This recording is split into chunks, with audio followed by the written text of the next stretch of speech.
What we gonna do right now is go back, way back. Give me your friend.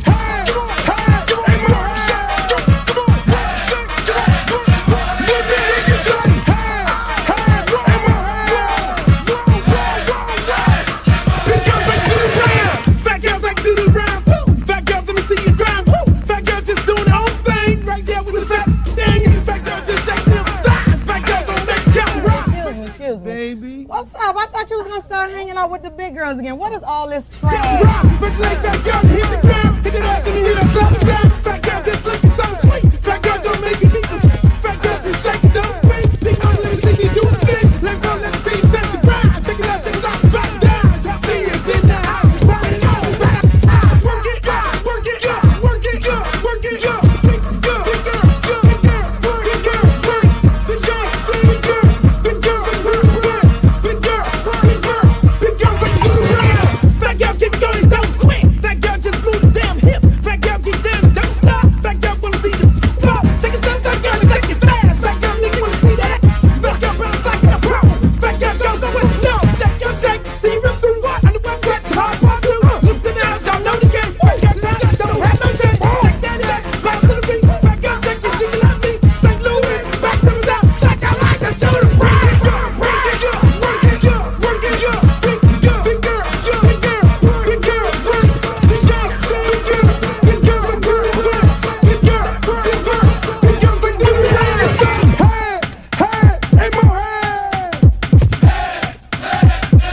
Let me hear you say, hey, hey, hey, mo, hey. Big girls like do the ride. Shake, work, work, shake, work, shake, work, shake, work, shake, shake, work, shake, shake, work, shake, work, shake, work, shake. To the ground, to the ground, to the ground, to the ground. I'm sick of this. Now I want to show y'all a real show with the big girls. Oh, fat girl, brought 3. Can't hang with 106 beat. Fat girl, know that happen. Don't quit. Fat girl, run like you own it. Put your hands on your hips and grip it. Nothing new, I'm loose like it off the net. Fat girl, bring through the top of the climb. If not, I'ma pull the business down. Fat girl, bounce hot and stop tripping. If you do, get chicken and hot bitch. With a lot right, come to the night speed. I really shit get the dead in the world team. But fat girl, show the boy a shot. Let me see if the fat or not. Don't put fat girl, y'all like the damn bitch. Let me see y'all do the rap.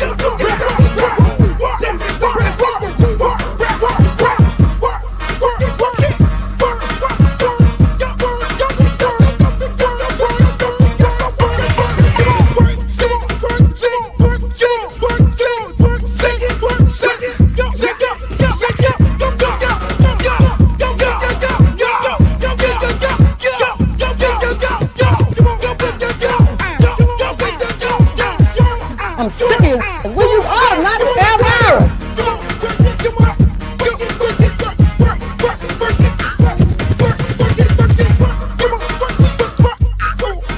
Oh, not the Britney Spears. Hey, how you doing? Big girl, big girl, big girl, big girl, big girl, big girl, big girl, big girl, big girl, big girl, big girl. Oh, but ain't the little leprechaun. Girl, your wings are so up. You look a mess. All about the big girls. What about the big girls? Big girl, work it, work it, work. Big girl, work it, work it, work. Big girl, you done suck all the fat off your ass. One time for the big girls. What's up, big girls? Big Volusious girls, the big girls, the big girls, the ones that I like, the ones that I like in the wintertime, the ones that you like in the wintertime, the ones that we all like in the winter times. Hey, yo, what's up, y'all? This is another edition of yours truly, Uncle Luke podcast. This is what we doing. Yo, we're a little saucy. We're a little saucy right now. I'm just saying, you know, we got all this red on this shit. You know, you swear I'm affiliated, but under those circumstances, I am not. I just wanted to just mix it up for y'all, you know, because I'm always in black. Because that's what I do. Always dressed in black, baby. You know, I wanted to, you know, let y'all see the fit, the new, you know what I'm saying? You know, the two-tone red, white with a little blue in it, little blue with a little blue, baby. Hey man, this is the best hat I got. This is the best hat I got. This is the most stylish hat that I have right here. You know what I'm saying? Hey, I want to welcome you all to another edition of yours truly, Uncle Luke's Show podcast. Yo, we are brought to you by Luke Records. Luke Records. What's up? What's up, Glow? What you doing up this time? Oh, come on, Glow. I can't really, discuss the time that we're on here, but this is the right time because I got to do this right now because, you know what I mean? We do the show Monday, Wednesday, and Friday, ladies and gentlemen. Welcome to another Friday edition of yours truly, Uncle Luke's Show. We are broadcasting right here live on all my streaming platforms, Facebook, yours truly, Uncle Luke page. Make sure y'all like, share, subscribe that. We are on Uncle Luke TV, YouTube. That's where my homegirl Glow is at. We are on Twitter. It's always malfunctioning, continuation of malfunctioning, but that's what they do. But I like y'all. I love y'all. I'm happy y'all in the chat. Facebook, y'all in the chat. Hey, YouTube, y'all in the chat. But right now, I want to know where y'all from. That's how I start the show off all the time. Where you from? Where you at? Where you from? And that's what I do. I like to have a conversation with y'all about where you're from and all that. There, people, let me just say this here. Let me bring y'all a little closer to me because I want y'all right here. I don't want this microphone. I don't want no distortion. I want y'all a little closer to me. Let me just lean y'all back a little bit. But I see you from D.C. Oh, Glow, you from D.C. tonight. Normally you be from somewhere else. Oh, I see Kentucky in the building. Yo, that's what I'm talking about. Hey, let me say this here, man. Let me say this. We have a big show tonight. This show is big. This show is real big. Jersey in the building by way of Jacksonville. I see y'all. I got a lot of my regulars in here. But I'm going to tell y'all this here. Man, again, we broke all kind of numbers. I just want to let you all know that you guys have made this show a very, very, very, very, very successful show. A very successful show. I'm stumbling like a motherfucker. What's up? What's up, Vicky? Over there in Gainesville. But I'm just saying, we did in the last month 6 million people. We've had 6 million views. Now we got to turn them views into shares, followers. So I urge you, go to my YouTube page, go to the Facebook page and follow. Just hit the follow button. That is very, very important. We need them numbers to go up. My man Streeter had his 100,000 followers on YouTube, and it's a damn shame that I had them numbers up on YouTube like that. But, we just started over here. YouTube, like on Facebook, we got over four damn near 500,000 followers. Same thing over there on Instagram. We got another 400,000 over there, another damn near 100,000 on Twitter. I don't know what the fuck is wrong with Twitter. I'm just going to tell y'all I've been on Twitter for God knows how long. I just turned on TikTok and I have twice the amount of followers on TikTok as I have on Twitter. Make that make sense. I think they're controlling the numbers on Twitter. I swear to God. I just know that they're controlling the numbers on Twitter. There's no way in the world you could just not have 10 followers in like 3 years. Like you didn't get 10 new followers. I mean, that shit is the most bootleg shit, in my opinion, you can ever imagine. X, Twitter, whatever the hell they want to call it, they suppress your numbers. They give the numbers out to people who they want to give their numbers out. It's nothing true over there on X. That's why, you know what? I'm going to just tell y'all like this. I'm going to start my own goddamn social media. I'm going to just get my own app. I currently have an app right now. You can just go Luke Records right now. But I'm gonna start a whole nother app just designed for a social media platform where, like TikTok, you say the wrong word, you get your ass thrown off. All of a sudden, you get flagged, you get suspended for like 3 weeks, almost like they put you in fucking timeout, like you're a kid. You know what I'm saying? Meanwhile, on Twitter, X, it's full-blown porn. It is full-blown porn. I do not understand how Apple allowed that to happen, which hey, to each his own. Do what you got to do if that's what you want to do. And then Facebook is the same way.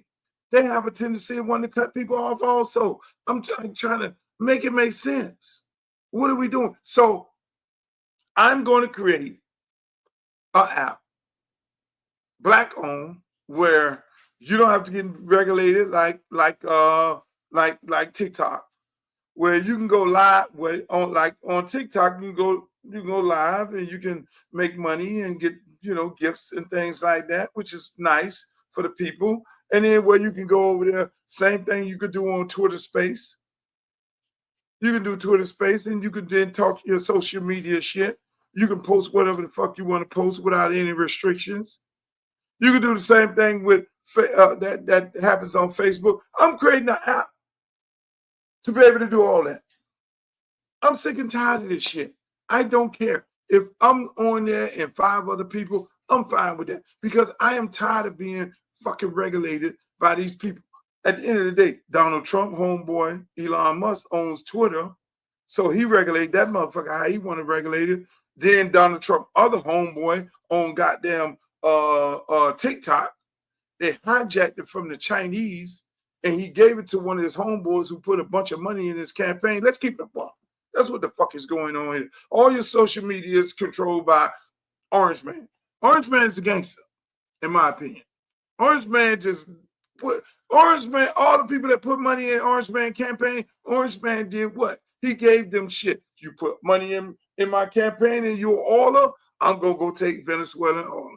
You put money in my campaign and you purchase a social media site, okay, I'm going to fucking regulate you how you want to. Hey, you put a bunch of money in my campaign, I'm going to let you own and operate CBS. Oh, shit. I shouldn't have said that. You put a bunch of money in my campaign. Hey, you want fucking TikTok?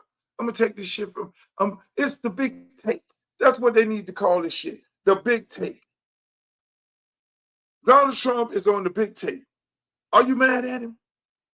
That's basically what normally happens in elections. You win the election, you do what the fuck you want to do. The people who put the money into your campaign, you got to pay them people back.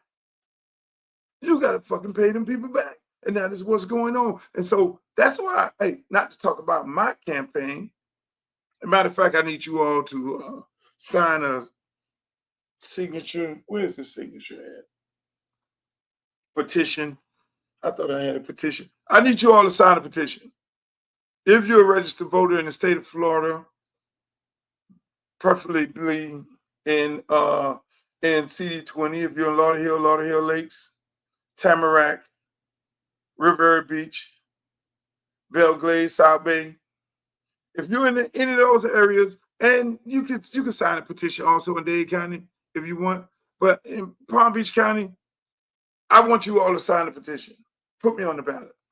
See, I'm doing this right. I can stroke the check, $10,000, get myself on the ballot.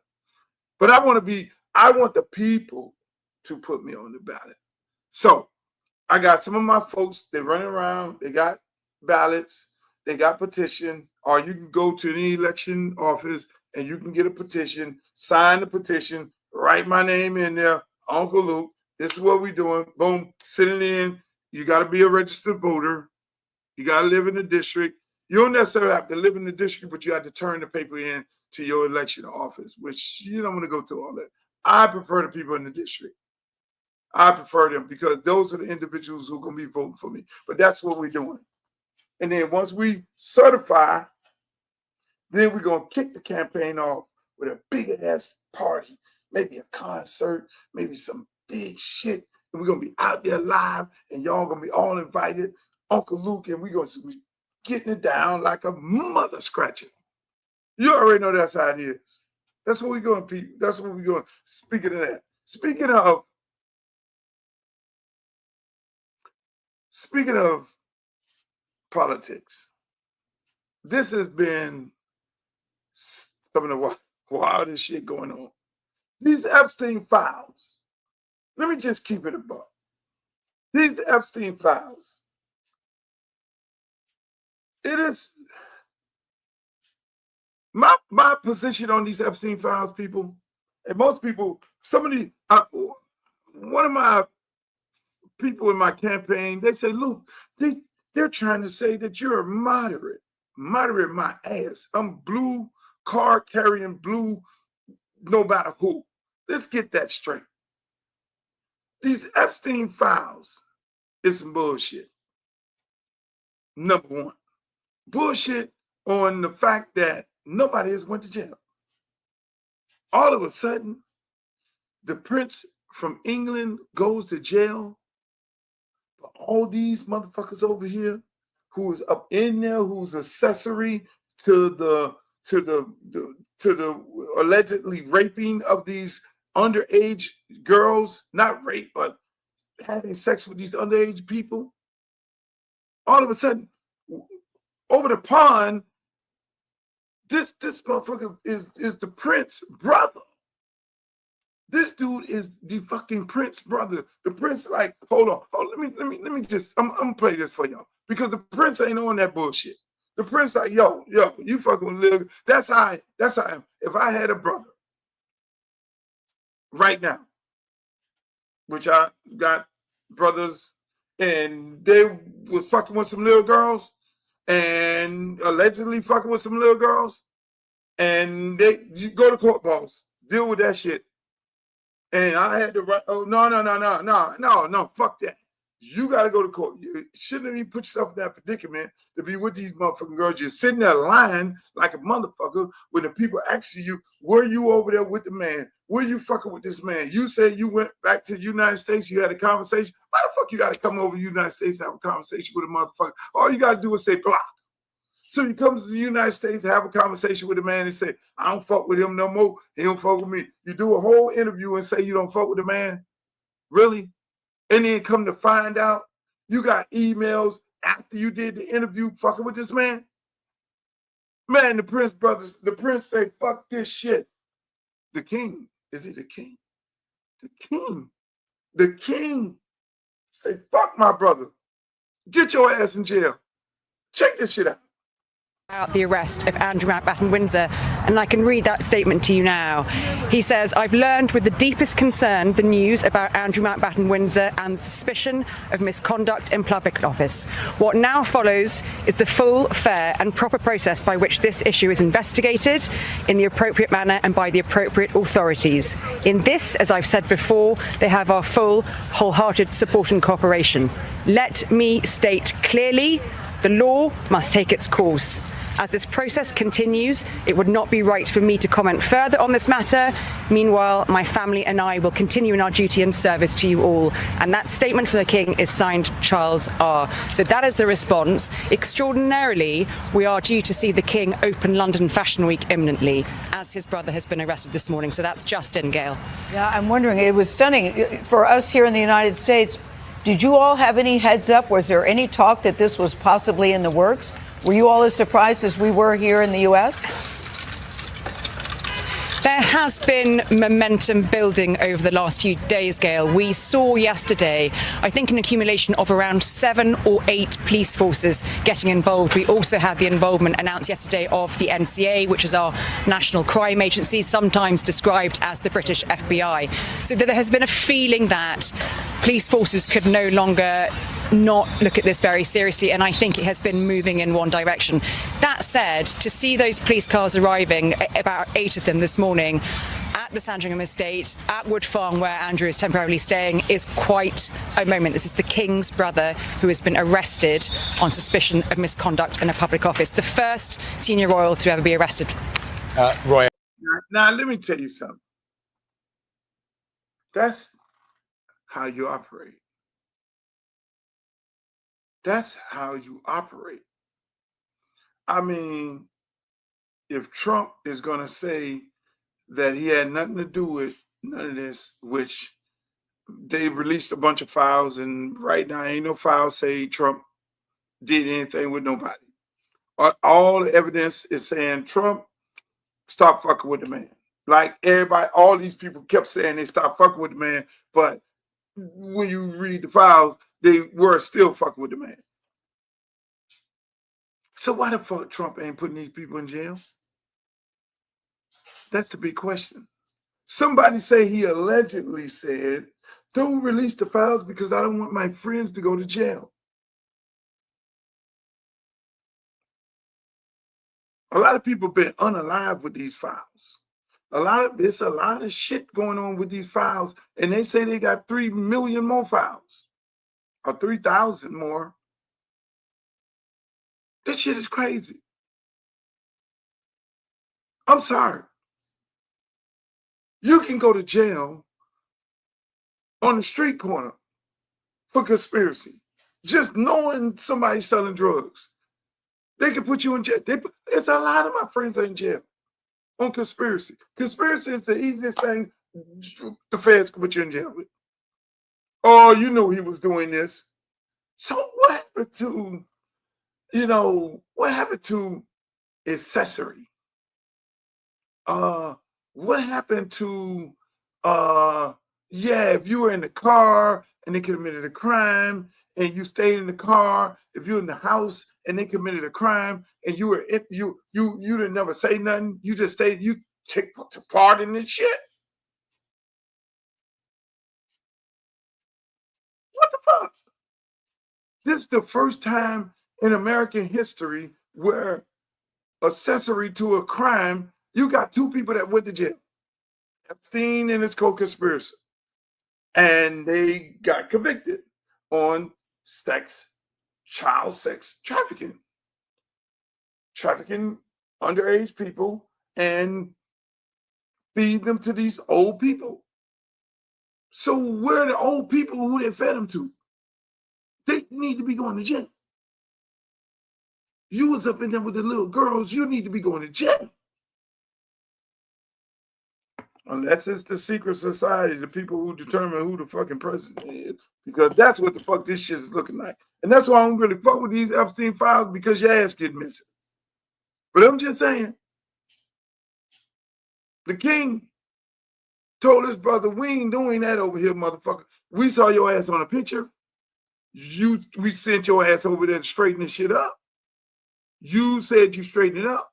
The people did an interview with you. You lied on a fucking interview.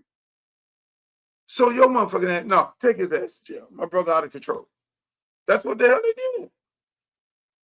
That's what happened.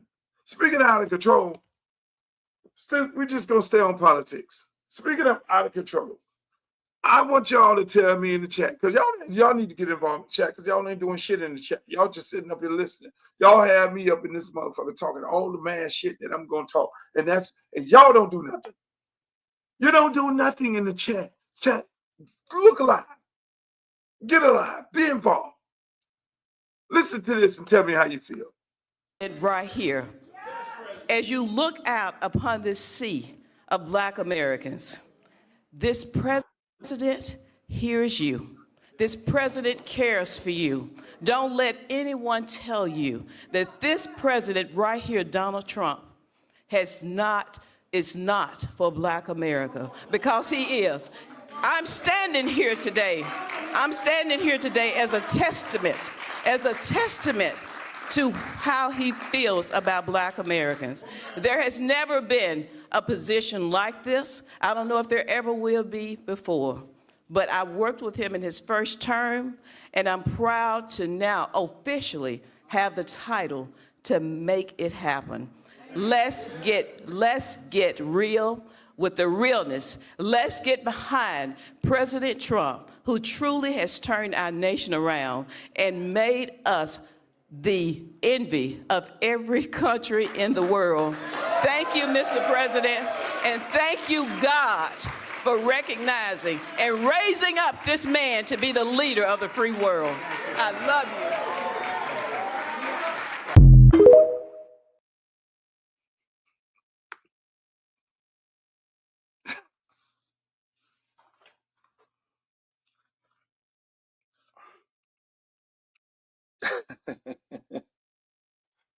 Hey, this shit funny. I actually had another lady tonight call me up. It's her birthday. Another one of Trump girls. Luke, it's my birthday. I'm down here. We're going out. And the friend of mine put me on FaceTime. He was like, yeah. Luke running for office. She was like, I don't fuck with no Democrats. Fuck that shit, Luke. I don't fuck with no Democrats. I'm like, okay, well, why you want to go out with me and party? I'm not going nowhere. Are you trying to get me in trouble? You want to get me into, you know I'm running, I am running for Congress. So you Trump lady, I ain't gonna call her name, is trying to get me in trouble. But speaking of this, I'm trying to figure out how anybody can cape for this man just today. Yesterday, he had this long old speech about Jesse Jackson, his friend, his confidant. He loves Jesse.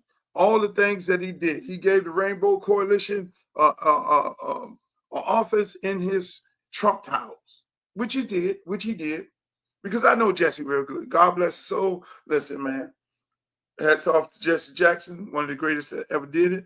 A guy who's my mentor.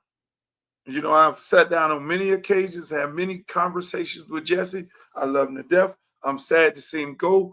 My condolence goes out to Jesse and his family, everybody in the Rainbow Push organization. I know his health was deteriorating. You know, Jesse had to sit there and look at all this shit going on and not be able to get up out the chair and then go fight. He's going to fight another fight. So, I mean, listen, you know, people, Jesse was a great one. Jesse was a great one. I'm going to keep it a buck. Jesse was a great one. No matter what you may say, this man ran for president. And then this motherfucking Mike Johnson.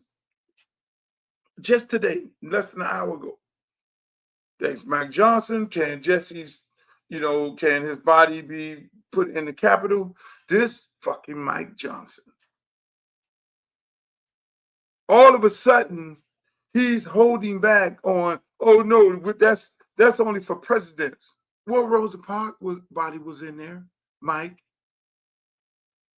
It was Martin, it was Malcolm, it was Jesse, and Farrakhan. We know you're not going to put Farrakhan in congressional. We know you're not going to do that, because that's what the fuck y'all do. And matter of fact, ladies and gentlemen, hey, look, we need to treasure, whether you like Farrakhan or not, we need to treasure him. He's the last one here. He's the last of the real ones. He's the last of the real ones from the old school. Because this shit we got right now, we don't know what the fuck it is. I don't fuck with Al Sharpton. I'm sorry. I don't fuck with Al Sharpton. Anybody that's going to the fucking FBI telling on other brothers, I don't fuck with him. I'm sorry. But going back to Trump. Trump and Jesse was good friends. No, the motherfuckers are tight. I know that for a fact. I've had many conversations with Jesse, and see, Trump and Jesse was friends when Trump was a Democrat. Jesse was partially the one pointing Trump in these directions to put money in Kamala Harris' campaign. You didn't know that. In Hillary's campaign, in Bill's campaign, he spent more money in the Democratic Party just as law allowed, because he got the things that he needed to get done when he spent the money in the party, and that's what you got to do. And so now this version of him, the man got slick. Let's keep it a buck. Trump is a businessman, but a major opportunist. He looked at this Republican Party as a vulnerable party. The man sat there and he carefully analyzed it. Y'all think this man crazy? This man ain't crazy by a long shot. He sat there and said, man, fuck this Democratic Party. I'm gonna go over here to the Republican Party, because they got this party that they call the Tea Party. And that Tea Party, I can then turn that into the mega party. I'm going to hijack the Tea Party, turn it into the mega party. I'm going to wake up all these racist motherfuckers in this country, all these Aryan nations, all these goddamn neo-Nazis. They are the difference in the vote, because the Republicans are going to vote red no matter who. So with a combination of traditional Republican and all these people who don't normally vote, I'm going to get these motherfuckers together and goddamn it, that's how I'm going to win. That's what he did. It's really simple. It's really simple. And so he got to feed them people this shit. Fuck that shit. I ain't putting no goddamn Jesse in the thing. The day after he low key tried to slight it, but then the day after he talked so much about Jesse, his friend, he wrote that letter. He had to throw bullshit in there, but the man really fucked with Jesse. I'm gonna keep it a buck. They were friends. They were real friends. Okay. May Jesse rest in peace. So he had to throw his mega shit into that whole conversation to keep him mega, because if it went too nice on a black man, then what? That's why you saw if you read his letter, you saw all of the I'm not racist. I did this for Jesse, and I did that for Jesse, and I did this for black people. And Jesse came to me and told me to do it. I am not racist. I'm not racist. But then here go the mega shit. You gotta feed mega. Because he can't go too far over, because they already know that motherfucker was a Democrat. And they're waiting good and well for him to lean his ass over there. I'm just saying. So Trump is really a Democrat. Y'all might think I'm crazy. But he feed mega the bullshit to keep the power, because the power is allowing him to get the bag. The man playing politics 101. He says he's a businessman, but no, he's a fucking politician. And that's what he's doing. So meanwhile, the man knows he's sitting there right now trying to rig up the goddamn motherfucking election. You can't vote by mail-in ballots. No more mail-in ballots. Fuck that shit. Because he's carefully analyzing this shit. How many mail-in ballots? Oh, if I strike the mail-in ballots, I got their ass on that one, because Democrats mostly don't go to the polls. They do the mail-in ballots, because now my rural area numbers will outnumber their numbers in them cities. You got to have an ID. So you got to have what kind of ID?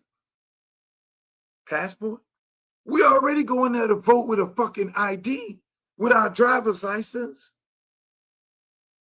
They want you to have an ID. Listen to this shit. They want you to go up in there, have ID that match the voter's registration. So what if you got married? Ladies. See, that's who we're going after, ladies. So if you were Ann Baldwin, and now you're Ann Williams, because your voter's registration card said Ann Baldwin, and now you had to change your ID to Ann Williams, you can't fucking vote.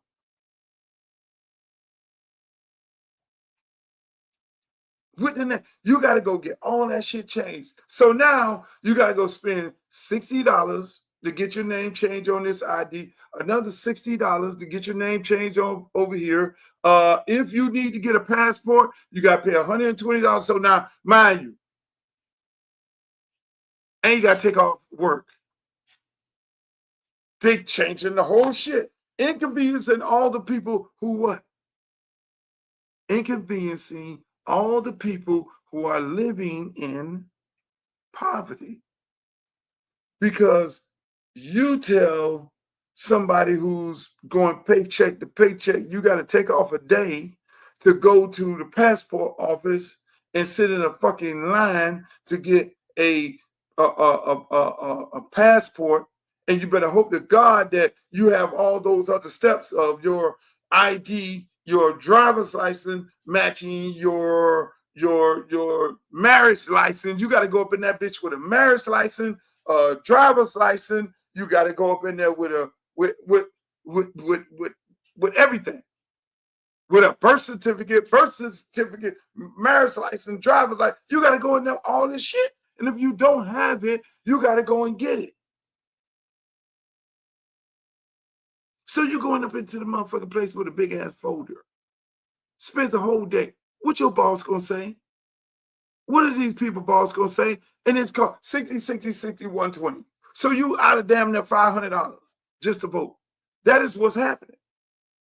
The King Trump, He only wants people who can afford it to vote. And that is how they're trying to rig the fucking elections, people. I'm keeping it a buck. I'm keeping it a buck. So a combination of kicking people out who have temporary status, who have been in this country for 20 and 30 years on temporary status, who are registered to vote, I kick them out. Them motherfuckers is crunching the numbers. They're being smart about it. We're going to disenfranchise these people. We're going to make it difficult for these people. That's going to kick them off the voters' roll. That's going to kick them off. See, everything starts off with we want to do the right thing by the American people. We want the illegal immigrants to get kicked out of this country who are committing crime. These narco-terrorists, these bad people, these M1s and 8-1s and this gang members and all that. And we're going to kick these motherfuckers out of the country. Okay, fine. Yeah, kick them out of the country. They're taking them out of towns and kick them out of the country. We can't live, and all of a sudden you ain't never seen one of these motherfucking people here. But yet still you believe what these motherfuckers say because they put on a nice little pretty blue suit and you believe everything. Yes, tell us. You believe all the bullshit. But meanwhile, they're kicking out innocent people working. Innocent people who've been here forever. People who ain't got no criminal record. People who just going up to the immigration office because they have an appointment to go to the immigration office because they've been going to appointment after appointment. They took off from work. They went to go to appointment, the judge to see them, to give them their paperwork. They locking them people up. No, get your ass over here. You come over here. Oh, you came in for an appointment? Nah, ain't no appointment. Then your ass getting kicked out of the country. I'm just saying. It's no different than that. It's no different than, bad people, dead people are voting. Now, I'm going to keep it a buck. Were dead people voting? Yes. They had scandals down here in South Florida where dead people were voting. They put motherfuckers in jail. They've been putting every election cycle. They put people in jail for having these consulting firms who go and get these people, and they have a whole bunch of that these campaigns pay for, but they never do nothing to the candidate. The candidate who pay these people, to go get dead people to vote, they never do shit to them. So on that level, Orange Man is kind of right. Peter Pan vote. You're right. Orange Man is kind of right. On that level. Now, on another level, the drop the mail ballot off in the box. All they did was the numbers.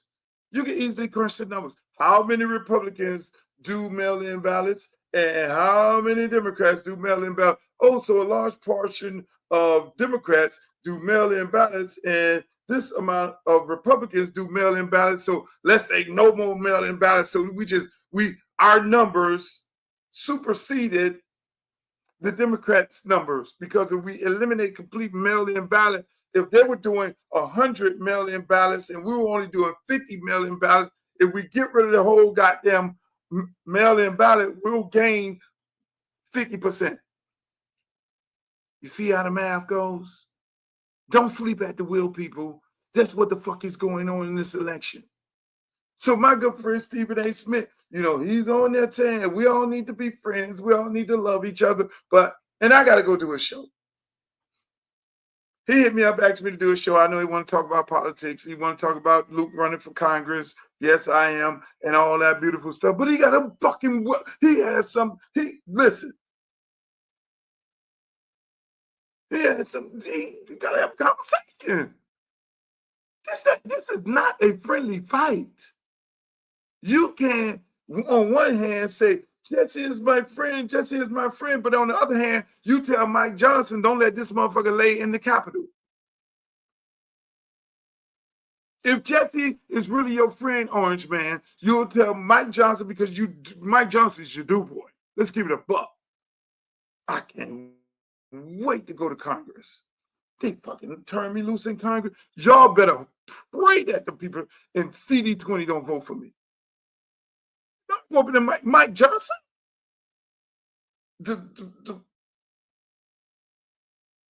He running outsmarting Nancy Pelosi and all them. Yes, I'll be a freshman.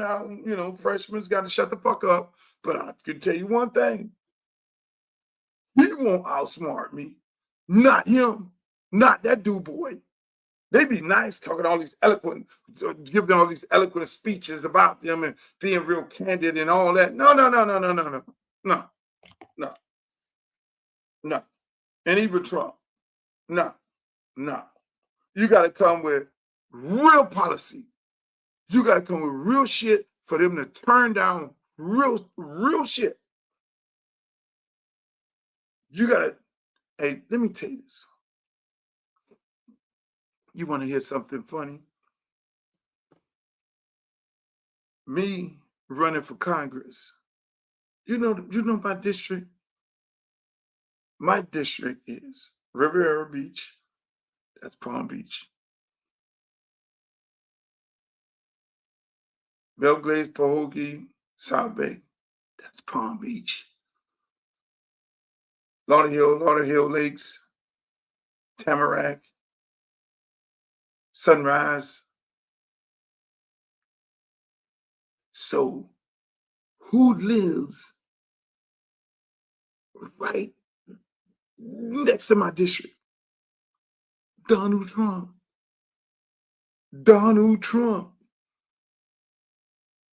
I gotta look up his address. He might be in my district.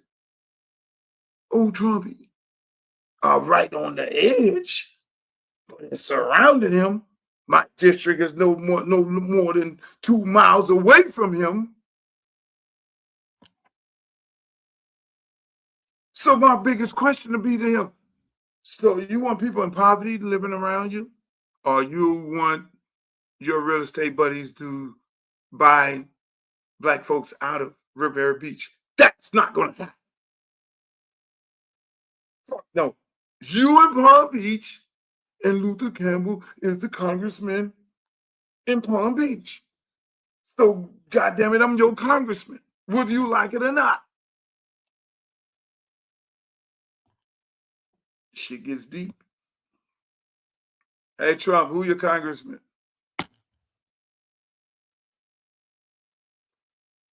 We need to get resources for our area. Man, listen, listen. Y'all just don't even understand how this is going yet. But at the end of the day, people, politics is politics. Elections have consequences. You got to get off your ass. You got to fucking go vote. Speaking of Jasmine Crockett, my God, this is a political show tonight. My God, what a shit show going on in Texas. We have a primary with 2 Democrats going at it, and it's getting messy. Just like my listen, I'm trying to stay out of the mess. In my election, I'm doing the petition. Once I do the petition, they certify my signatures, and they say you are certified, Mr. Campbell. You're on the ballot. Then my campaign officially starts at that point. But by me announcing on Sunday that I am running, I got these little people in my race talking real saucy. Everybody got a little something to say. You feel me? And I'm like, okay, jump out there if you want to, because this is a different type of candidate. You're dealing with a different type of animal when you're dealing with Luther Campbell. Tough skin, and you better have tough skin when you come. And your whole crew better have tough skin, because what people don't realize, these candidates get fed information by their campaign manager and the people that work for them. Listen what I'm saying. These candidates get fed information by the campaign manager and the people who work for the campaign. And they say, hit them with this. And they gas the candidate up. You talk dirty on this. And they send dirty flyers and dirty posters. And they get dirty. They get down in the mud and the gutter and start talking about another candidate. I choose to run a clean race. But I do understand it's a contact sport. You hit me, I'm going to hit back. But you know who I'm going to hit first? I'm going to hit the people, and consider this as a warning. I'm going to hit the people that works for the candidate first. So if you're the campaign manager and you're gassing up the candidate to talk smack about me or get dirty in the mud, I'm going to get the people that work for the candidate. I'm going to drag you in the mud. No, you will not. Let me put my hand to the side. Let me put it to the side. You will not, under no circumstances, be exempt. Because I am going after the people who work for the candidate. I'm going to go after them first. And yes, I'm going to get, but I don't want to do that. I don't want no, leave me alone. Don't try to drag me in the mud, because I am going to drag you, campaign manager and surrogates, people who work for you. You better have your shit right, because I'm going to drag y'all ass in the mud just like as if y'all the candidate. But I don't want to have that kind of race. I'm going to run on the facts. We will not have a race and have me standing up here like Jasmine Crockett doing this. Attack ads that have come on behalf of my primary opponent, who supposedly wants to get rid of super PACs, yet doesn't have anything to say about the negative ads, the ads that are darkening my skin, and this continual kind of, if she wins, we lose. It's not even undertones right now. It is straight up racist. So I am tired of people asking whether or not I am electable. The reality is that is nothing but dog whistle. So do you blame Representative Tallarico for the frictions and tensions? I will say that usually when you're behind, that's when you start to do ugly things. You can take that however you want to. See, this is what disturbs me. Now, she's running a Democratic primary, right? And there's word that the party is rooting against her. See, and this is what happens in politics. Now, the party, when there's a primary, the party's supposed to, just stay out of it. I'm the head of the Democratic Party. I stay out of it. I can't help you. I can't help nobody. When the primary is over, then we support the individual. And from my understanding, a lot of people are saying that the party does not want Jasmine Crockett, which I totally disagree. The party feels that Jasmine Crockett is not electable in the state of Texas because Texas is so fucking red. So they want the white guy to win. And so they're doing any and everything. This Colbert shit that went on with her, where she got snubbed and they put this other guy on there and they didn't let her on the show. I mean, you had all that going on. And now it's getting real messy because it's getting what? It's getting racial. When she got to stand up there and say, oh, it's getting racist. Now, mind you, this is supposed to be a Democrat. You're running against the Democrat. And some things are all off the table, because you can't expect to be a Democrat and win and be white and be racist toward a black person, but then you want to say that we want to say that the Democratic Party is the party for black people. No, you can't do that. Now, if there's a party chair, that's when the party chair is supposed to go nip that shit in the bud. So if she feels like her opponent is being racist toward her, that's not good. That's not good for the Democratic Party across the country. It's not good across the country, because a large part of black people that sat out when Kamala ran and the percentage that went up that voted for Trump, who thought they were going to get a stimulus check, but he didn't give them a stimulus check. You know what I'm saying? A large part of traditional Democrats are upset with the party.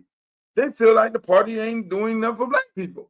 They're looking at black people as still in poverty. Black people still dealing with the issues of being black. But yet and still the white people in the party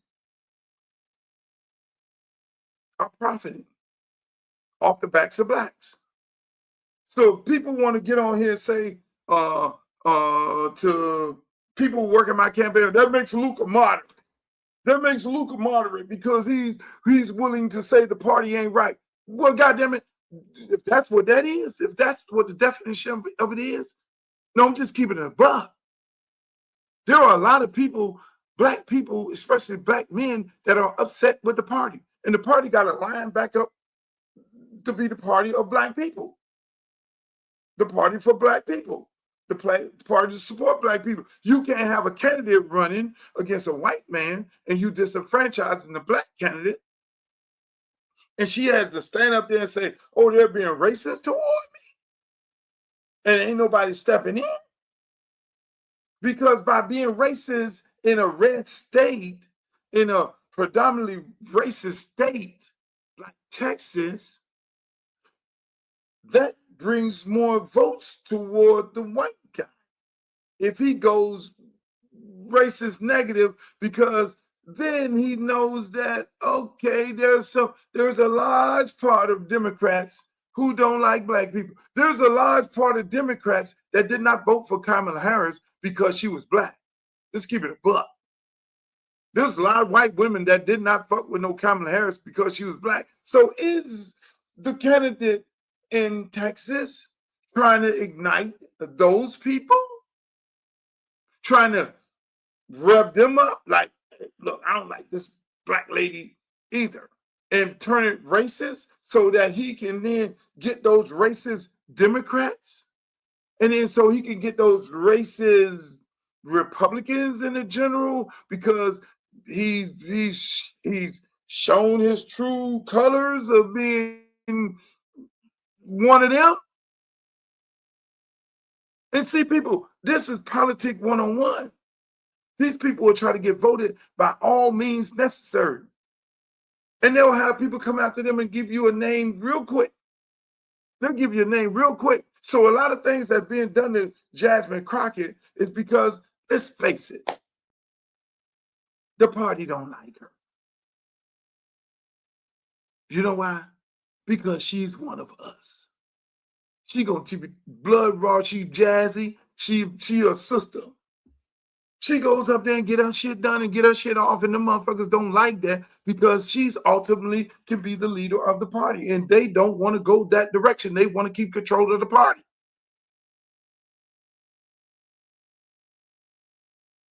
I'm just saying. You say she's fake? You say she's fake? Why is she fake? Anybody else in the chat agree with him? Why is she fake? Because she's outspoken? Because she keeps it a buck? That makes her fake? No, it don't make her fake. It makes her a defender of our people and the things that are happening to us. Would you prefer her to not say nothing? Or what they call it? Turn the other cheek? And see, that's why my whole campaign is really, I'm not going in there with that grandstanding shit. I'm not going there. I'm going there to get some things done. People CD20 elect me. I'm going to get things done.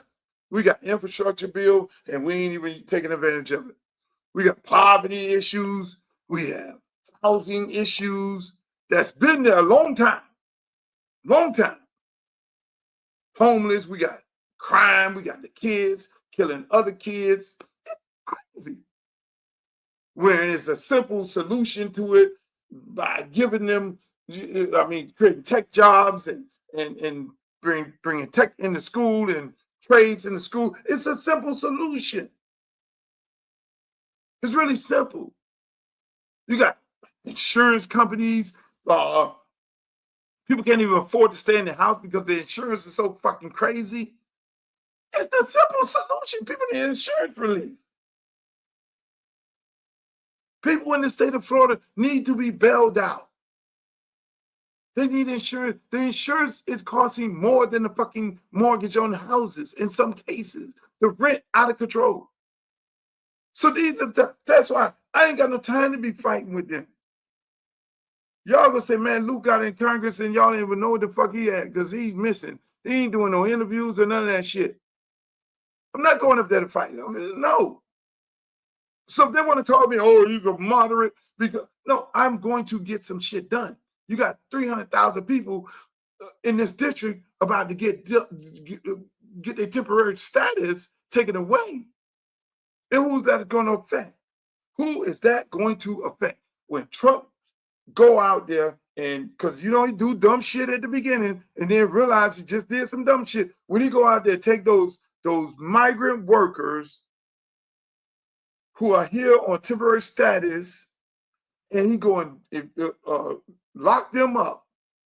And y'all don't get no goddamn produce from the state of Florida. You don't get no sugar cane. You don't get no goddamn grapes. You don't get no corn. You don't get all that shit, and shit go to stop it. Then everybody, oh, Donald, you just fucked us up. Oh, that was real cute.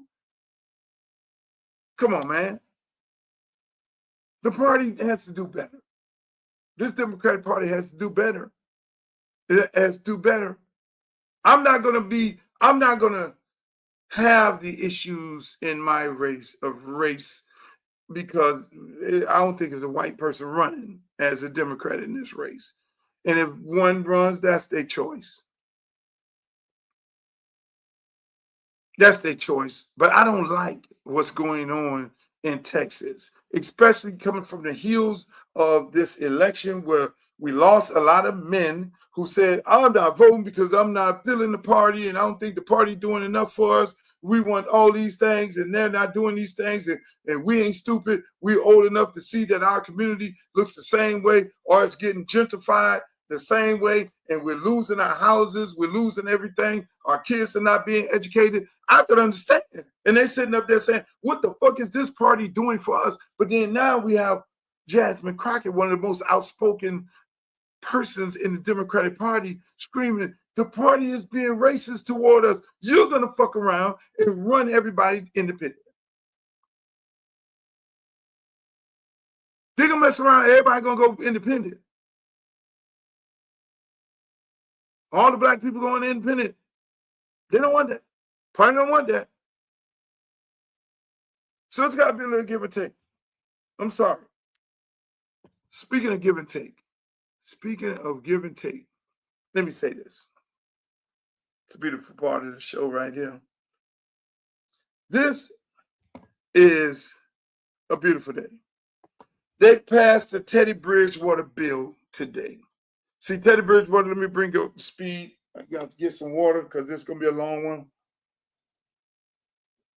Y'all still ain't doing enough in the chat. Y'all ain't doing enough to chat.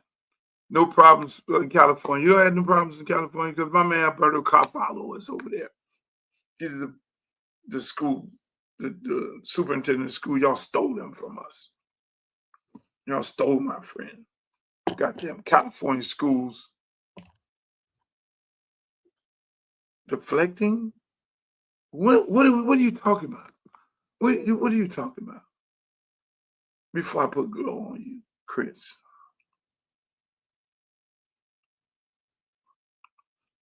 What you want to talk about? You want to talk about this, Chris? This is what you want to talk about. The Democratic Party tried to kill the black race. How, Chris? How did the Democratic Party try to kill the black race? Stop that. You're being too extreme. Jesus Christ. Where y'all get these people from? Made me lose my chain of thought. So, people, speaking of Chris and his bullshit, this man is in, you can't help but look at him. I look at him over there. Teddy Bridgewater bill. Teddy Bridgewater bill was passed today. Chevron Jones Senator Jones, and this is how elected officials are supposed to work. You get people elected, they go in, you call your elected official, and you tell your elected official, hey, look, we need to get these things done in the community. Here's the issue. I need you to support a bill and pass the bill to straighten this issue out. Elected official may not know anything about it. They'll take it up. They're okay, hey man, let's talk about it. What is it? What went on here? And look, elected official, you know, in the state of Florida, the Democrats don't run nothing. They don't run the House, nor do they run the Senate. So please go get a co-sponsor in the House as a Republican and bring it to the table. And then hopefully we get this bill passed. So they got this Teddy Bridgewater bill passed. That's how it worked.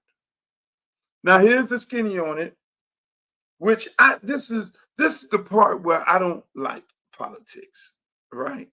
Because these political people, these politicians, and Lord knows I would not be nowhere like this.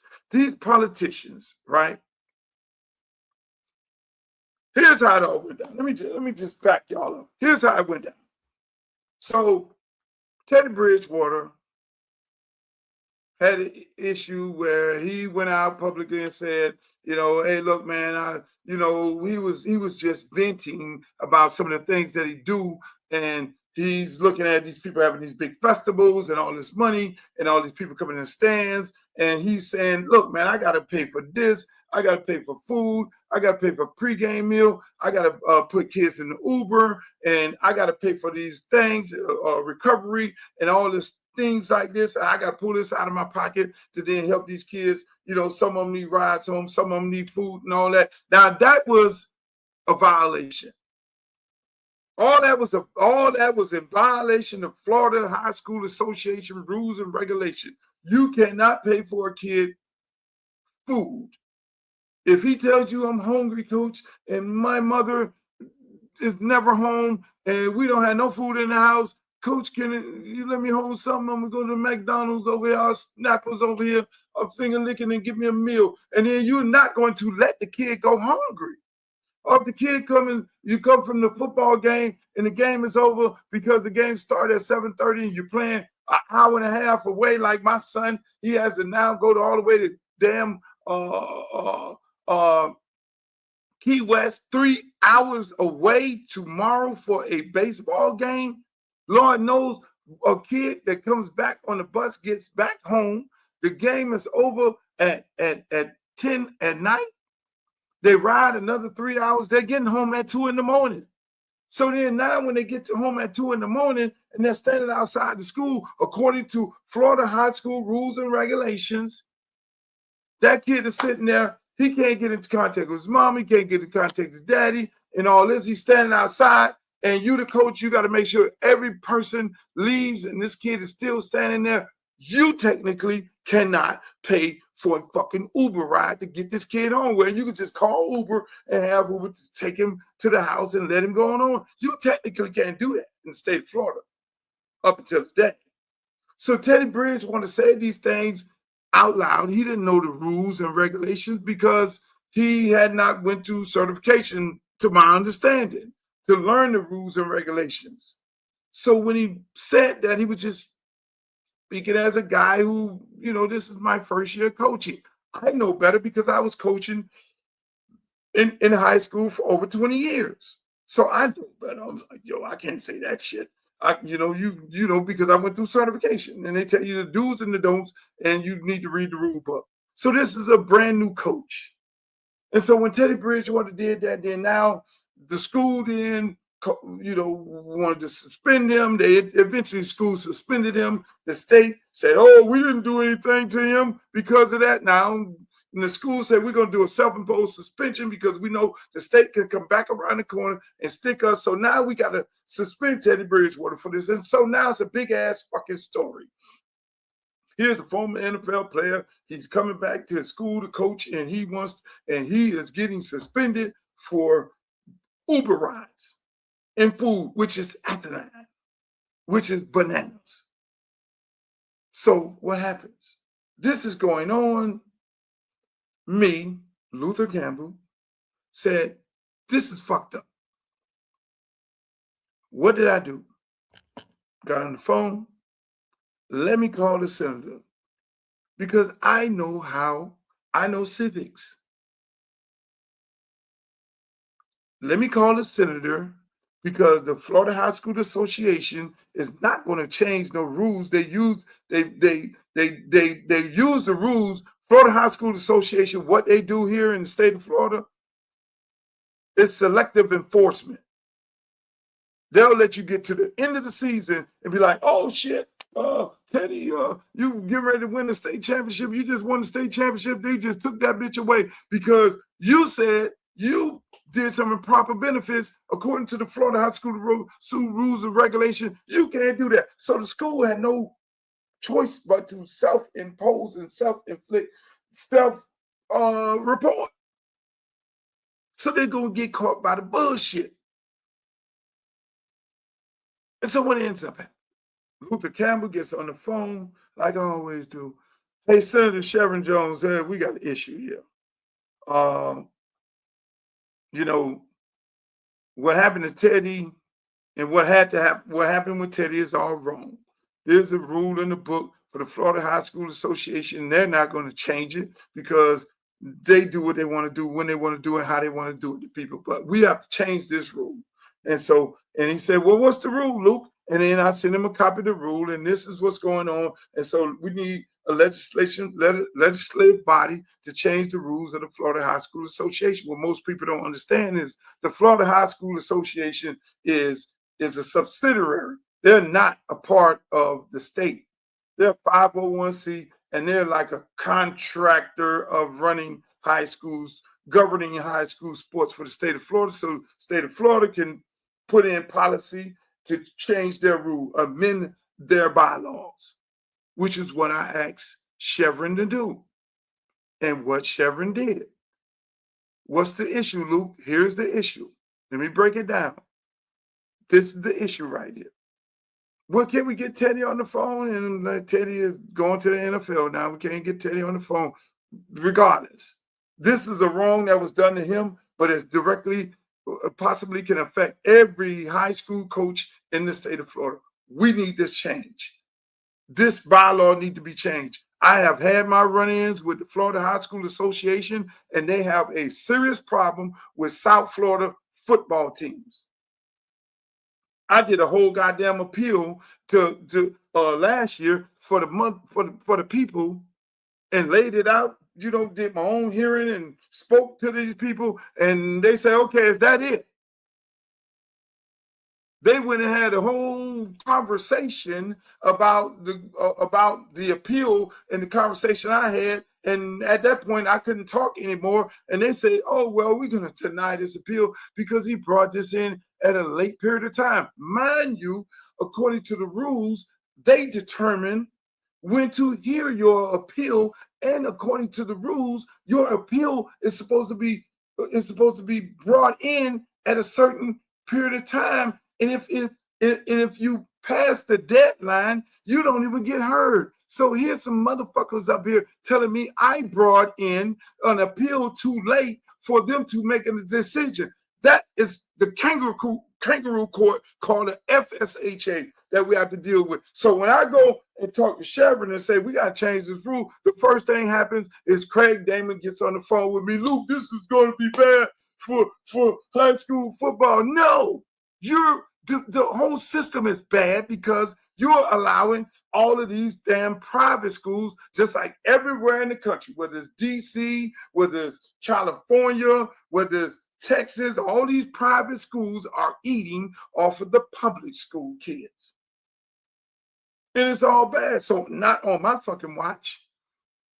Man, but coaches and it's going no. Coaches are going to be paying the kids and getting them transportation and all this. We already have open enrollment and all that. So I don't care. The goddamn private schools are already doing it. They taking these private school buses and they riding them into the black neighborhood, bringing the black kids and taking them to the private school, not giving them the private school education, but giving them the prep school, which is the goddamn charter school education saying, oh, Gulliver Prep, American Heritage Prep. They're not getting American Heritage education. They're getting food, and their parents is running around telling people, oh, my son goes to Gulliver. No, your son goes to Gulliver Prep. That is the charter school. No, your son goes to American Heritage Preparatory. So they're bringing in, they driving them, they picking them kids up, they dropping them off. So I tell you, why the public school coach can't do that? Oh, you don't want the public school coach to do that because that's too much like private schools. You're taking something away that they normally take advantage of because they have the resources to do that.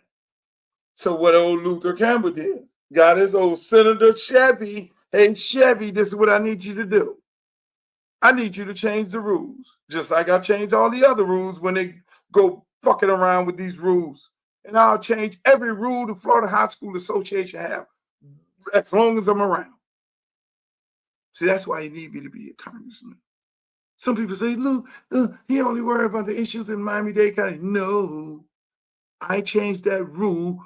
Mr. Little Boy, who I'm running against, I got that rule changed for the entire state of Florida.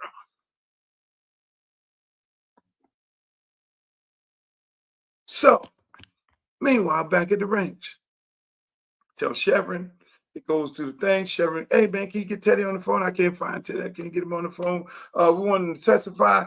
Oh, okay. Hey, man, Luke, I want you to come up here and testify, man. I appreciate you bringing this bill to me, man. We got it done. Da-da-da. Yeah, Chevy, good shit, man. Man, I'm happy that you got it done. Hey, look, I got a list of these. There's a lot of people mad. A lot of people mad. Now, let me just say this. In the case of my good friend, Andre Johnson, people try to make Andre Johnson a villain in this whole situation. Andre Johnson is not a villain. Andre Johnson is a dear friend of mine. His mama taught me. He's the athletic director of Miami Northwestern. Under no circumstance, Andre Williams, he knows the rules and regulations. He knows how the state operates. The state, so Andre had to suspend his coach. Did Andre want to suspend his coach? No. Andre had to do a self-imposed suspension of his coach. Does his coach understand it? I don't know. You know, people don't understand that if you're in this business, you know, if there's an infraction, the state is not going to take actions right then. And that is something I may need to visit because it's no reason why the state should wait till you finish the fucking season and then come back and strip you of your title for something that you did before the season even started, or something that you said before the season even started, or some infraction that occurred at the beginning. They should be taking action of whatever infraction, whatever breach of a bylaw at that moment, so kids don't go a whole year and play a game and then get to the championship and all of a sudden, because of some shit like this. So Andre Williams had to protect the school. That is his responsibility. And so he had to suspend his coach. And so the whole world comes down on Andre and say, oh, Andre, the athletic director, he did this. Craig Davis said, I didn't do it. Andre did it. You know you was going to get it. You know you was going to get to school. Because the opposing team would have been saying, they did a rule infraction. They clearly violated the rule. They should be illegal. All of their games should have been forfeited because this is what they did and this is what they said. They were going to get Northwestern.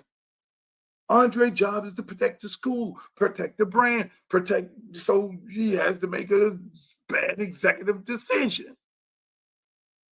Knowing the situation. So Mr. Williams is not the villain here. Mr. Williams is doing his fucking job. And I don't care who likes it or not.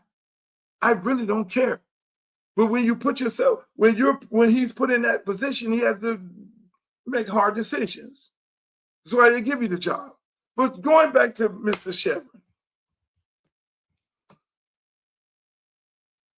these guys do all these. I asked them to come on the show and talk about the bill when it was first sent to the Senate. He originally said, yeah, I'm gonna come on the show. Then for some reason we got mixed up and I started talking about the bill and how it all came about and me calling him and him then taking the ball and running with it the way our elected officials are supposed to do these things.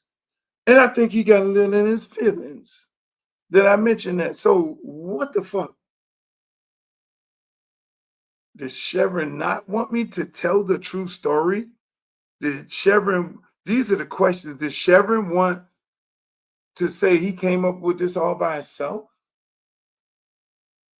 That he didn't get a call from Luther Campbell and say, hey, Chevron, we have an issue here, you know, do the job of what I'm supposed to do is call my elected official and say, elected official, this shit needs to be changed.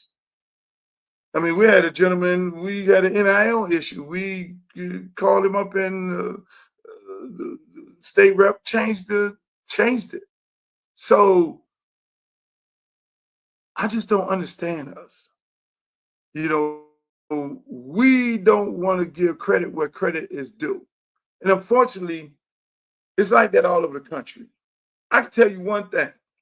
If these people are District 20, Congressional District 20, I'm going to expect those people to come to me and say, hey, man, this is an issue that needs to be taken up.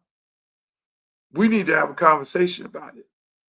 And when that person come to me and say, Mr. Campbell, we have an issue right here, and I'm going to listen to it. I'm going to say, can we straighten it out? And I'm going to hear them. And there are going to be some issues that I'm going to tackle.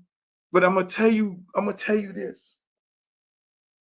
When they come bring me the issue, I'm going to say, Gladys brought this here.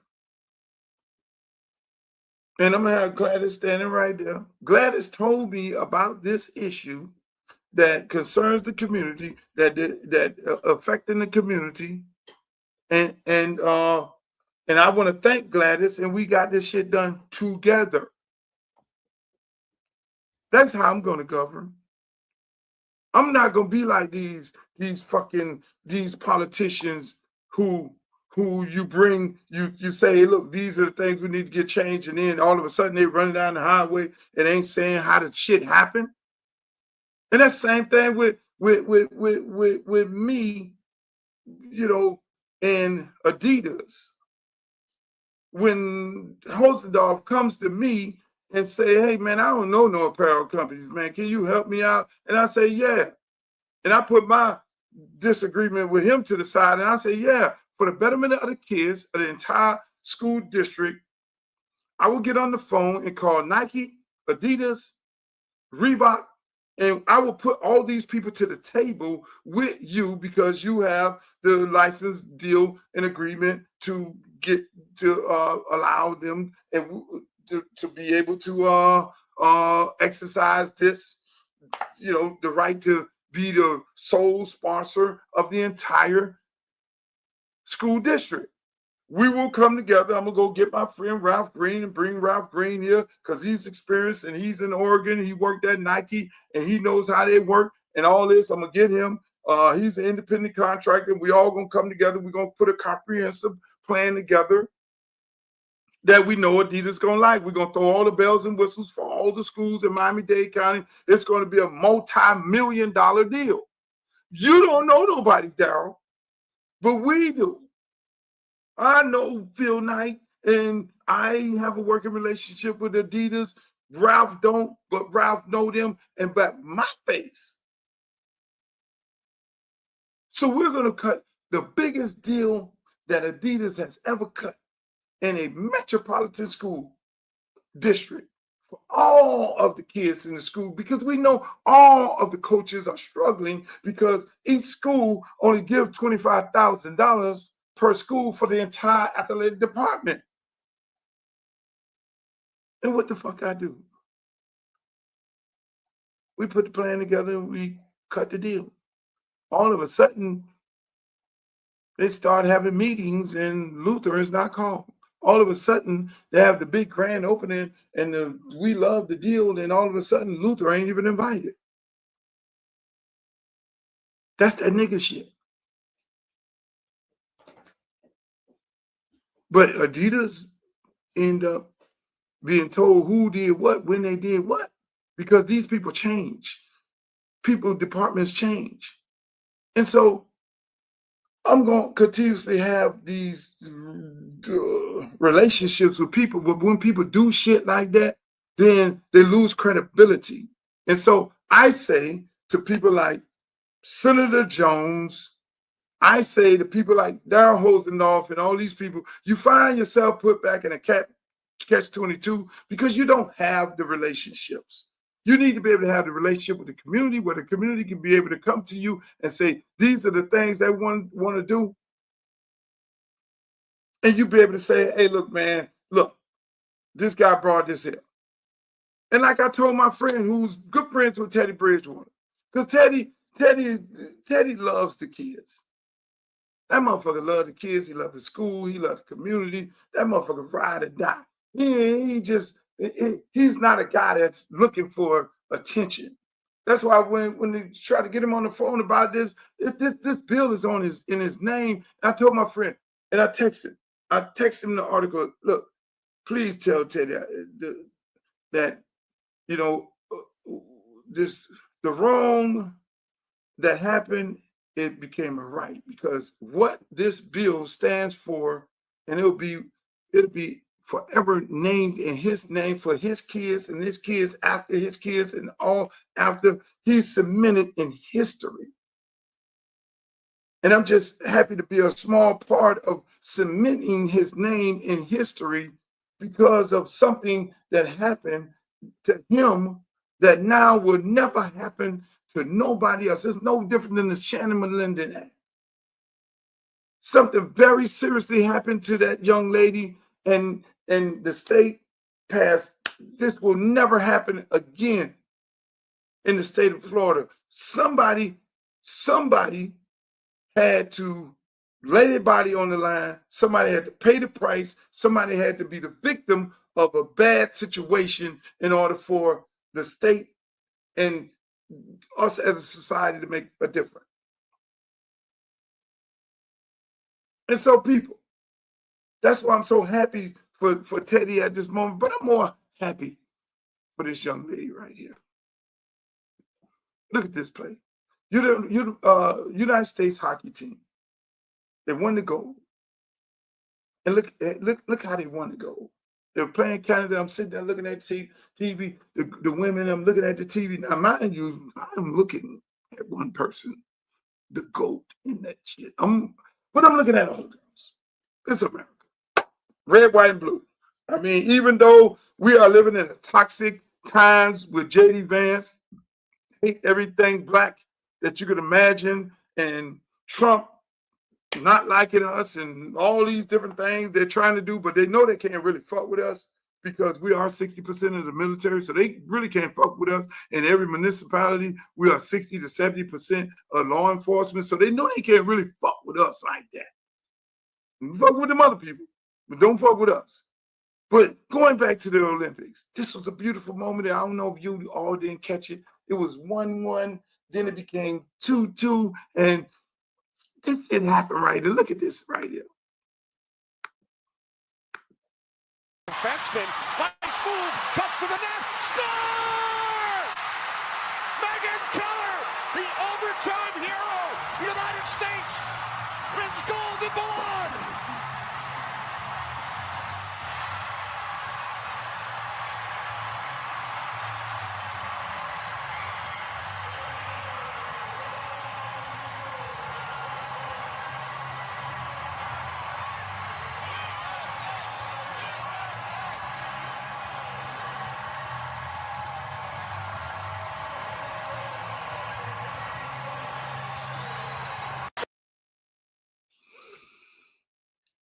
Was that a fucking hell of a moment? That was almost like the miracle on ice. We beat Canada, but look at this. The first Black woman to win the MVP This the GOAT, Miss Edwards. Straight out of Cleveland, Ohio, some part of Ohio. That there is the GOAT, Miss Edwards. I want everybody to go find her social media page and spread all the joy that you can spread. I've been retweeting shit all day. I don't see enough black Twitter showing her love. I don't see enough black YouTube showing her love. I don't see enough black Instagram. I don't see enough black Facebook showing her love, because you're supposed to be going to find that sister right now. She is the best hockey player on the planet. And by the way, she's black. So let's look at this. Speed skating, young lady from Ocala. We're dominating that. We didn't ease up in motherfucking hockey. So we're gonna get some more little black girls to go up in the hockey. Them people mad at us. Them people at Turning Point gonna be talking about us tomorrow. They were talking Megan Kelly and all them motherfuckers gonna be talking about us bad. We didn't either. They ain't really gonna talk about this. They don't really want to talk about this. The black girl's the fucking GOAT. The GOAT. Listen, man, hold on. Let me just play this shit back again, man. Y'all running the bullshit. Y'all want to play with me? Y'all want to play with me? Defenseman, nice move, cuts to the net, score! Megan Keller, the overtime hero, the United States, wins gold in Milan. Kelly.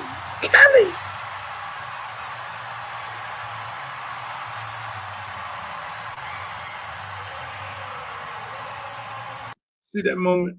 Let me just keep going. Like the defeat, real the victory. See that moment there? That's America. See that moment right there? That is America. White girls, black girls, embracing, loving each other. They ain't thinking about no fucking mega. They ain't thinking about nothing. That is them embracing themselves, loving each other, all for one, one for all. That is what you have right there. That is what you have. That is America. I'm having technical difficulties on the Facebook page, people, so if you some kind of way don't hear me,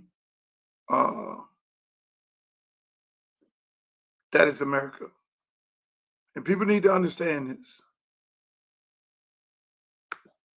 We often get caught up in this politics. We get caught up in politics. Politics does what to us? Tends to separate us.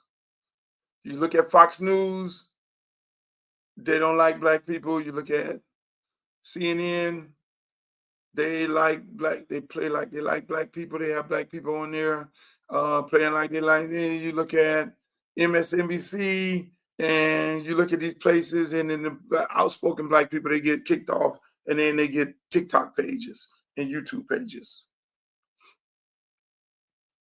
So none of these networks really fuck with black people who are going to be very outspoken about the issues that concern the black community. We have no media. Our media is right here. This is our media. Right here. YouTube. All the top people have been moved over here. Roland Martin, outspoken, moving over here. Jamel Hill moved over here. Kerry Champion moved over here. Joy Reid moved over here. Don Lemon moved over here. So what happened? All these are people who talked about Orange Man at some shape point. And Orange Man and those people then, all of a sudden they got a moral clause, and we got to get them off TV. Because it's not American to be talking about the American president even when he's wrong. So they've been summoned to TikTok, YouTube, and all these places. Well, that's fine. But my point is, people, that's where we at. That's where we at in America. That's my show for today. I want to give a shout out to JoJo. You're looking good, JoJo. You got your guns. You done went to North Carolina State. Obviously, the strength and conditioning program works right there. And I don't care how many of y'all hate. I love my kids from South Florida. Do I love the University of Miami? Yes, I do. But I love my kids from South Florida. They represent the crib. They represent 305. They represent 954. They represent 561. They represent the crib. I'm always going to cape for them, whether y'all like it or not. So I'll tweet, hey, JoJo, you're looking good. Ray, you're looking good. Fernando Mendoza, you're looking good. I'm always going to cape for kids from here. I'm sorry, that's just me. I love our kids. And half of the people who be having a problem with us caping for our kids from here are people who are not from here. Y'all ain't from South Florida. So y'all have a problem with it. Ladies and gentlemen, I want to say, like I say, rest in peace. Jesse Jackson. The last real one is Farrakhan is here. Cherish him while he's here. The last real one. I'm sorry. Roland Martin, Stephen A. Smith, we'll cover that over the weekend. Tyreek Hill getting cut. We know that was coming. But once again, shouts out to Ms. Edwards for being the first African-American woman to win the MVP in an international competition. That is such a beautiful thing. Over the weekend, we're going to talk about the NBA and how trash that is, because normally I would look at an NBA game after the football season over. I'll get into NBA, but that shit trash. I'm sorry. NBA, don't have me get off of this. NBA is now the European League. It's the international league. Yeah, they did say National Basketball Association. Before it used to be the Negro Basketball Association. Now it's really the National They've taken the NBA back. You got Frenchies and all kind of Europeans, and you got all kind of shit. It's really the National Basketball Association. It is no longer the Negro Basketball Association, which is why it's not really appealing. It's almost like baseball. So a lot of people, ain't no Darryl Strawberries out there. It's people who look like it. Ain't no Barry Bonds out there. It's people who look like it. There's none of these people out there. And people who look like them, but they ain't us. You know what happens in sports? What makes sports so great in this country, what makes people gravitate to it, and I don't think these experts know this. Black people, it's black people, white people. We live in a racist society. That is what we do. We live in a racist society. Even the NFL is racist like a motherfucker, in my opinion, because when you don't have no black owners and you can't find a black owner, something wrong. And there are some billionaire black people in this country that can't afford to buy a team. And when you get a team, the bank give you all kind of money because NFL teams don't lose money. Same thing with the NBA. A lady asked me the other day, said, Luke, why did you make a statement saying integration fucked us up? You say integration screwed up the black people? Yeah. We don't own a basketball team. We don't own a baseball team. We don't own an NBA team. But mind you, we're the dominant people in the sport other than baseball. We used to be. Ain't nobody buying none of our product. There's nobody buying none of our product. Ain't nobody shopping at our stores. So where did integration help black people? I think that's why they don't have a problem with taking the Mexicans out of here, because the Mexicans spend money amongst each other. Mexicans spend money amongst each other. They ain't out there buying no motherfucking Chanel.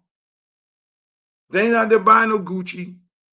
They ain't out there buying no Prada. They out there getting their own crop. So they look at them, they low key look at them people and say, you know what? They party by themselves. They drink their own Mexican liquor. They shop at the Mexican places. They eat the Mexican restaurants. They don't spend no money in the economy called the United States of America, so they're expendable. You ever thought about that? You ever thought about that? You ever thought about why they fuck with these people? Because they mean so much to the economy. No, they spend their money within each other in their own little pocket. And every other nationality that they're trying to throw out the country because they're not spending money in Trump Towers. They're not going to the Four Seasons. They ain't running to the Four Seasons. They ain't trying to go to the motherfucking W. They ain't going to the party at the W. They ain't running. You ain't seeing the people run to the goddamn Live on Sunday. People.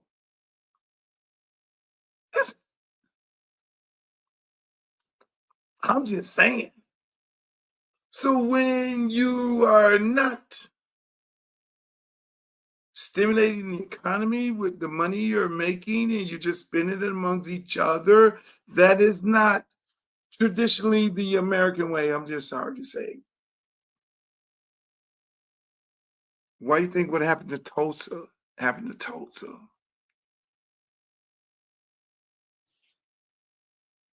Why do you think what happened to Overtown happened to Overtown? Why do you think what happened to West Palm Beach happened to West Palm Beach? Why do you think they want to erase Black history so you don't study Black history and understand the travesties that happened to us?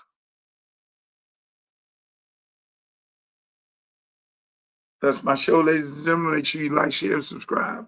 That's the Luke Show podcast. We're here Monday, Wednesday, and Friday. I love you all. Every now and then I'll do a weekend edition of it. Shouts out to my good friend Streeter. I don't know where he is at tonight. I didn't get him up to have him come here tonight. Yep. That's right. Magic Johnson and Larry Bird. Magic Johnson, Larry Bird.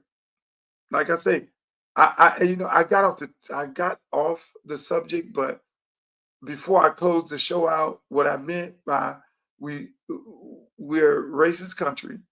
It's black and white. Is everybody racist in it? No. You know what I'm saying? Everybody looking out for each other? Yes. That's what made our sports so big. That's what brought people to the baseball field, because the black guys were playing against the white guys, and the black guys was on the team with white guys, and the team with the black guys and the white guys together played against the teams with the black guys and the white guys together, and they played against each other.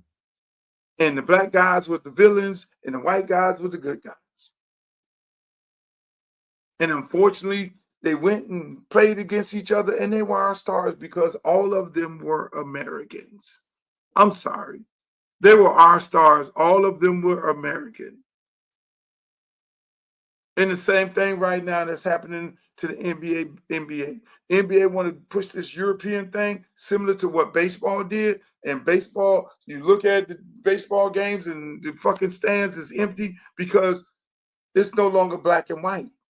You need black villains and black heroes to bring black people to the stadium. Black people ain't going to the fucking stadium. They ain't even looking at the game. You have white people go to the game to boo black people and to be cheering for the black person on their team. So it's a black and white situation. And where these people got off the fucking rail with baseball and with basketball, which is going to be a dying situation very quick, similar to baseball, you're going to have the product is going to be bland. It's going to be non-existent. I mean, LeBron James, Kevin Garnett is the last of the Mohegans, people. Shit, they just got Chris Paul up out of this motherfucker. He's gone. Your stars right now are foreigners that nobody gives a fuck about. I'm sorry. The best player in the NBA is the kid over there in San Antonio. He's rich. So we supposed to get excited for him like Michael Jordan? The NBA is going to go to fucking hell.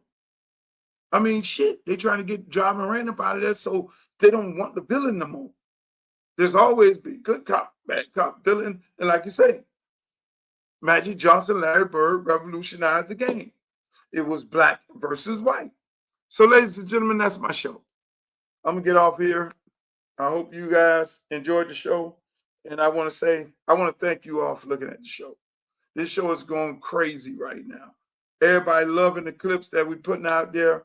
I mean, we're trying to get better every day. With your help, we can get even more better. Make sure you go into the DM and hit me up if you got some areas of concern, if you like some shit, you don't like some shit. You know, that's what this show is all about. It's about freedom. It's about real freedom. I fought for free speech and went all the way to the Supreme Court, and that's what it's all about. Everything that I do is about freedom. Free speech. And that's what we do right here. So, ladies and gentlemen, I want to appreciate you guys for being on here. Sorry for the people on Facebook. I know you had some technical difficulties. Hopefully, we straighten it up and you can see the rebroadcast. Remember, the rebroadcast, you can always go to YouTube to see all of these shows in the archives. They're there. Any show that you miss, you know, and go to YouTube page. Please go there, like, share, and subscribe. And also go to my Twitter page, Uncle Luke Real One. Go to Instagram, Uncle Luke Real One. And I am on TikTok. That's Uncle Luke 305 over there on TikTok. Make sure y'all like, share, subscribe all of my pages. I love you guys. I'm happy that you were able to come here. And I want to say happy fucking Friday. Happy Friday. I'm off of here. I wish I'd see you come in. You came in too late, Chris. You know, I would have loved to talk about the Patter trial. Maybe we'll discuss it over the weekend. I'll go grab Streeter and bring him here. But at the end of the day, man, you know, I'm loving this. I'm loving this whole political process, this whole campaign, me running for Congress for CD20, and I'm gonna end it on this, man. I want to get us back to doing politics the way it's supposed to be. I want to get back to the Carrie Meeks of the world type of politics. You know what I'm saying? That's what I'm trying to get back to. I'm trying to get back to bringing resources back to the community, not creating my own little thing and all that. I got foundations, you know, youth programs. They're doing good. I mean, that's my whole thing. I mean, I'm not going to Washington, you know, if the people of CD20 elect me. I'm not going to Washington to get in no cat fights with nobody. My job is to go there and bring resources back. You know, we got people suffering real bad.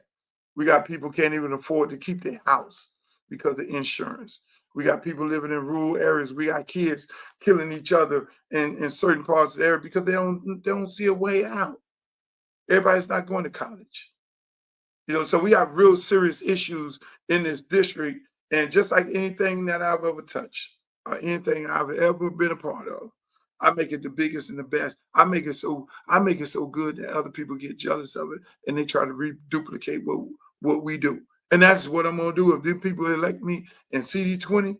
And again, people, there are a whole lot of other issues on the ballot.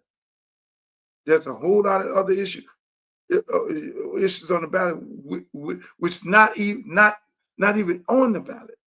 NIL is really on the ballot. Not one you have presidents of universities, you have athletic directors. They're lobbying Congress right now to create a bill to underpay these young athletes, mostly black players, because they're tired of paying them all this big money. I was ending the show. Nick Saban got out of college football because he was not going to be sitting there coaching no kid making $4-5 million more money than he making in a year. And a lot of these other coaches feel that way. And they want to take back college football. So they're asking Congress to come up with a bill to regulate these kids. But Think about it like this. Who in the fuck is representing the kids? They don't have any representation because they're not a part of a union like the NFL union or the NBA union, which is, that's a joke. They're not unionized. So the presidents, athletic directors, and the coaches, they're represented. So they're talking to congressmen and congresswomen and senators and all that and say, we need this so that I can get back into coaching. We need this to regulate, because there's no reason in the world we should be paying these young black men coming out of high school all of this money. So who's going to be there to defend young black athletes?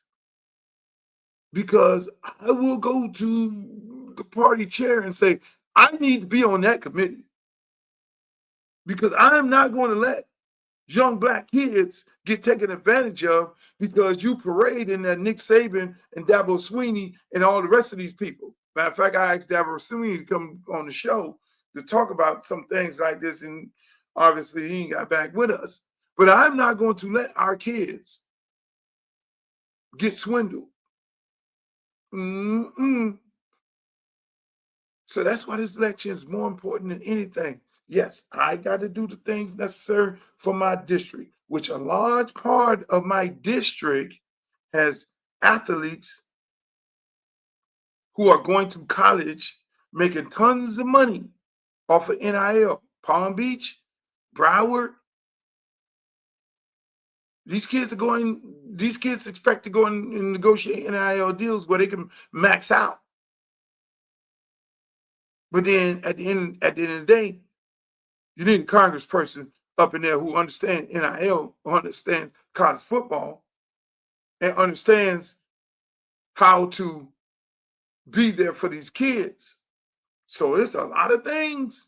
It's a lot of things on this election here. I'm just saying, ladies and gentlemen, that's my show. Shouts out to Mark over there in South Beach, Coconut Grove. I see you. Mark, which one are you going to be from? Coconut Grove or Miami Beach, South Beach? Which one, Mark? And there's no such thing as South Beach, Mark. It's Miami Beach. Now, you may live on South Beach. This is coming from a guy who went to Miami Beach Senior High and Artificial. I love you guys. Thank you. I want y'all to have a great weekend. Enjoy your weekend. I am going to be in Key West this week. This Friday, I'm going to be in Key West. My son then play the Conks. I heard it's going to get a little interesting down there, but this will be my first rodeo. I never played them in football, but I heard they have a real excellent baseball team, and some kid throw 98 miles an hour, which is fantastic. But hey, I love you guys. I'm happy that you were able to make another week. Enjoy your weekend, man. And like I always say, in the words of Walter Cronkite, the late Walter Cronkite, may the good news be yours. Peace. Make the booty go, make the booty go, make the booty go, make the booty go, make the booty go, make the booty go, pop, pop, make the booty go, pop, pop. I need some bad girls. I'm gonna let y'all hear my new song. I need some bad girls. Come on, baby. Come on, right here. You and you. Come on with that, your fine ass. Sit on the dick and ride on it. Sit on the dick and ride on it. Sit on the dick. Have we heard anything at all from his former wife as